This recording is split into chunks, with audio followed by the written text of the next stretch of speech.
welcome to Strictly Money at the Newsroom, where all voices matter. I'm Saijal Patel.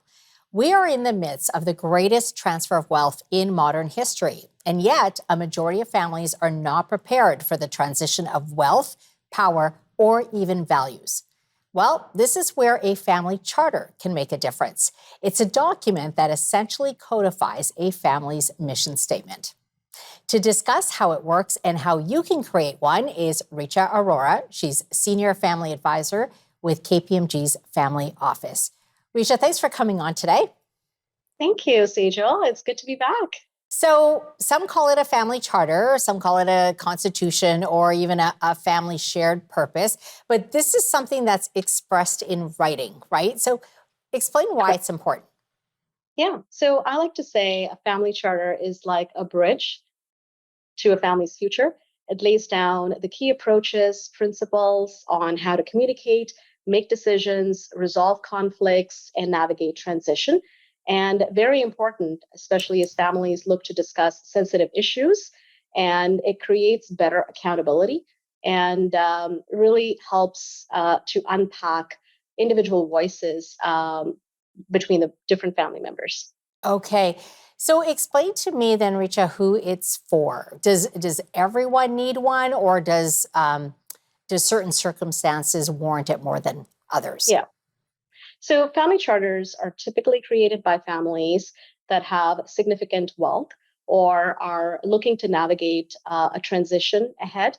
For example, next generation coming into the family business, or there's a big liquidity event, or they just don't know how to make decisions in terms of transition of ownership. However, I would say a family charter can be a very effective tool for any family because it is centered around the family itself and overall just improves the family's harmony. Okay. So what are some of the questions then that they need to think about? Like what's a good starting point? A good starting point for a family is to have a baseline, whether they're doing this themselves or with an independent advisor. Create a baseline of who your family is, what are your inherent family dynamics, the different personalities, what are you looking to achieve? Why do you want to have a family charter to begin with? What is the purpose of your wealth? And once a family has really flushed all of that out, a good starting point is creating your family's vision, mission, understanding the family values, and then going from there. Collective aspirations should be a part of it, and whether you're taking the process with one key objective in mind. For example, for some families, they have not made high stakes decisions together, and this may be a first time they're going about it.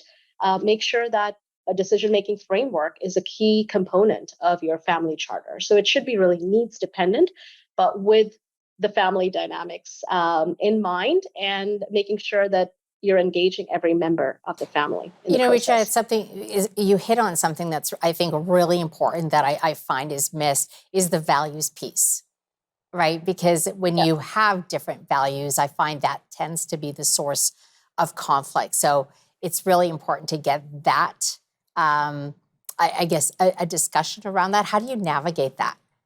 Yeah.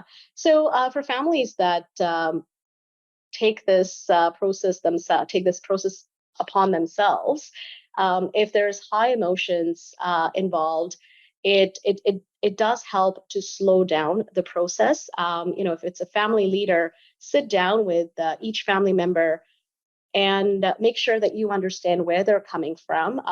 Versus if you're doing it with an advisor, leading practice does say that having a third party or a neutral facilitator learning about individual values as a starting point is really help. And then families tend to codify their collective family values because that becomes their shared purpose. But without alignment of values across the family, the process just becomes very hard. And I find in my experience that there is a greater lack of buy-in. And those are the charters or documents that sit on shelves. Yeah, and the important part is sometimes having that third party neutral person who has seen situations like this and has been able to navigate that so well. Absolutely. Yeah. Absolutely. Yeah. Yeah. It's just, very sensitive conversations, and someone that is trained to ask the tough questions Hmm. and mediate Right. conflict